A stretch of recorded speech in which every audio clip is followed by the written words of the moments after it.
بسم اللہ الرحمن الرحیم۔ الصلاۃ والسلام علیک یا رسول اللہ وعلی آلک و صحابک یا حبیب اللہ۔ اللہم صلی علی محمد وعلی آل محمد صلی اللہ علیہ یا محمد نور من نور اللہ۔ ہندوستان کے ایک بزرگ سادات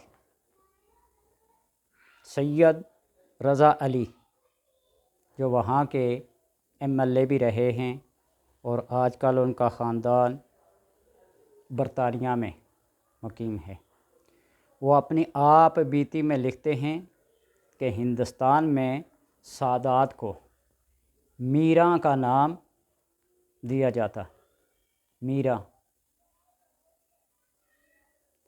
اور میرا جو سلسلہ نسب ہے وہ حضرت امام جعفر صادق علیہ السلام سے جا کر ملتا ہے ننیال کی طرف سے۔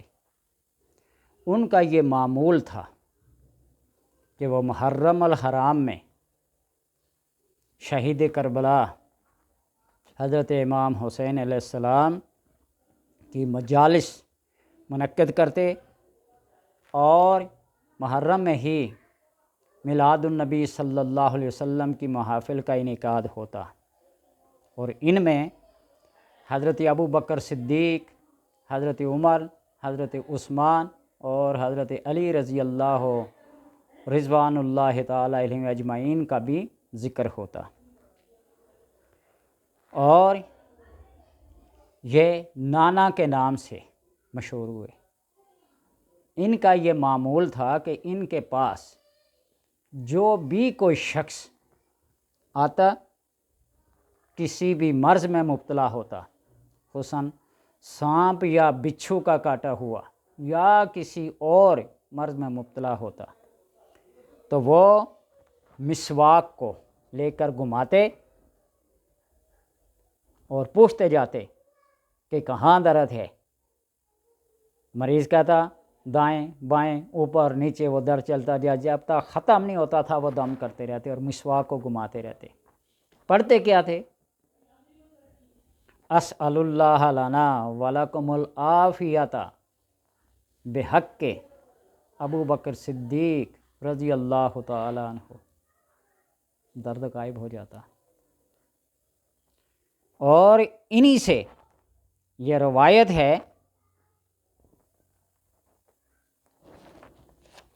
کہ پوچھا کسی نے کہ حضرت آپ یہ کیوں پڑھتے ہیں، تو فرماتے کہ میں نے پرانی کتابوں میں پڑھا ہے کہ حضرت علی رضی اللہ تعالی عنہ بھی جب کسی کو دم کرتے تو یہی الفاظ پڑھتے، حضرت ابو بکر صدیق رضی اللہ تعالی عنہ کے نام کا وسیلہ پیش کرتے، اور خصوصاً سانپ اور بچھو جس کو کاٹ لے اس کے لیے تو یہ دم تیر بہدف ہوتا۔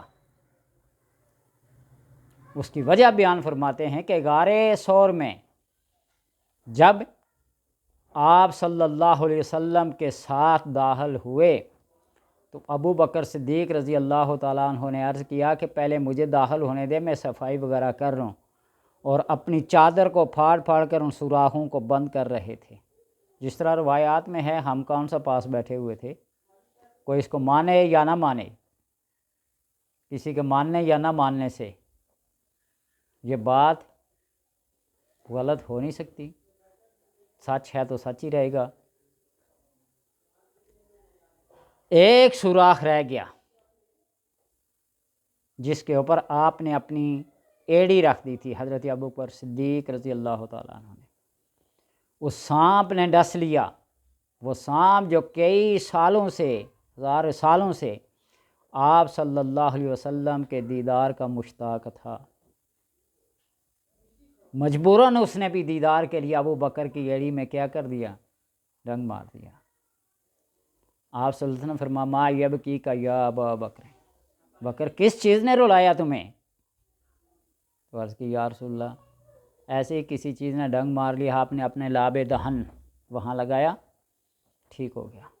اور آپ کے لاب دہن کے بے شمار معجزات ہیں، ٹوٹی ہوئی ہڈیوں کو جوڑ لیتے، کٹے ہوئے بازوں کو جوڑ لیتے، تاریخ اور سیرت کی کتابیں پڑھ کے دیکھیں، پھر پتہ چلتا ہے۔ تو فرماتے ہیں کہ میں نے حضرت علی رضی اللہ تعالی عنہ کو بھی اس دم کو کرتے ہوئے دیکھا۔ پڑھتے کیا تھے؟ اسأل اللہ لنا، سوال کرتا ہوں میں اپنے لیے، ولکم، اور تمہارے لیے، العافیت، عافیت کا، بحق ابو بکر، حضرت ابو بکر کے صدقے سے۔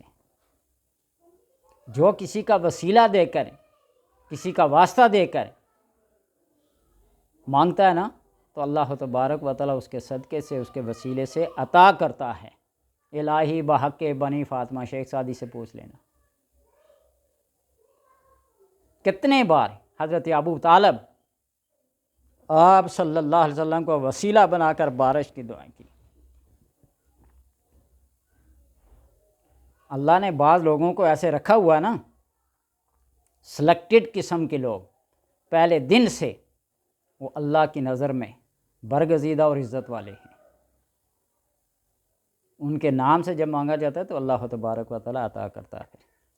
وہ کہتے ہیں کہ میں نے حضرت ابو بکر صدیق رضی اللہ تعالیٰ عنہ کے نام کا وسیلہ دیا تو اللہ تبارک و تعالیٰ سب کی حاجات بھی پورا کرتا ہے، اور سانپ بچھو کے کاٹے ہوئے زہر کا جو اثر ہوتا ہے اس کو بھی اللہ تعالیٰ شفا دے دیتا ہے۔ اور بزرگان دین اسی طرح آگے جب فیض کو ٹرانسفر کرتے ہیں نا تو وہ پھر خاص اذن دیتے ہیں، تعلیمات دیتے ہیں، تربیت کرتے ہیں، سارا طریقہ سکھاتے ہیں، تو یہ سلسلہ جاری اور ساری رہتا ہے۔ تو اس سے پتہ چلا کہ جب کسی پاک بندے کی نسبت سے، برگزیدہ بندے کی نسبت سے، وسیلے سے مانگتے ہیں نا تو اللہ تبارک و تعالیٰ تمام آفات و بلیات کو ٹال دیتا ہے، حاجات کو پورا کرتا ہے۔ یہ میرے پاس کتاب ہے نا، بہجت الاسرار، جو غوث پاک کی سیرت پہ لکھی گئی ہے۔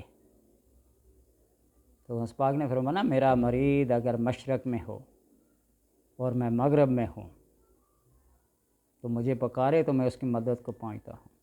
کیسے پہنچتے ہیں؟ یہ وہی جانتے ہیں جن کی مدد کو پہنچے ہوں، جنہوں نے پکارا ہو۔ تو جو اس عقیدے کے قائل ہی نہیں ہیں تو ان کے لیے سمجھنا بھی اور سمجھانا بھی اس وقت تک مشکل ہوتا ہے جب تک کہ ان کے ساتھ خود کوئی ایسی بات پیش نہ آئی ہوئی ہو، پھر سمجھ آ جاتی ہے۔ اللہ تبارک و تعالیٰ سے دعا ہے کہ اللہ اپنے نیک اور برگزیدہ سلف صالحین کی نسبت سے ہمیں دین پہ قائم اور دائم اور صراط مستقیم عطا فرمائے۔